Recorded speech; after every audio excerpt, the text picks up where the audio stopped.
é unha crítica que falsean, e digo claramente, ambos os grupos, porque vostedes tiveron tempo dabondo para presentar enmendas. Este texto legislativo, esas enmendas poden ser da totalidade do proxecto de lei. Tiveron 11 días para presentar esas propostas, cando o regulamento só exixía 48 horas. Por lo tanto, non podemos aceptar esa crítica. O que sí podemos aceptar son aquelas enmendas razonables que vostedes presenten. Cando ambos grupos sustentaban aquel goberno bipartito, vostedes empregaron este mismo procedimento. Certo é, remato, señora presidenta, que daquela só daban 48 horas para presentar as enmendas.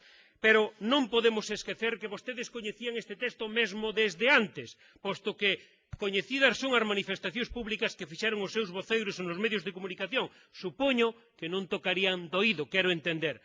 Vostedes só queren aplicar o regulamento cando lle vai ben os seus intereses.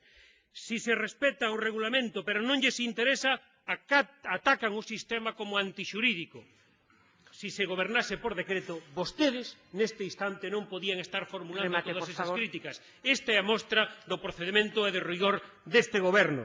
Polo tanto, compre afrontar a realidade, aínda que disguste o que se ve. Non vale negala, xa se negou sistematicamente e por iso hoxe temos 5 millóns de parados. O procedimento nos entendemos que é axeitado porque se ajusta ao regulamento. Nada máis, moitas gracias.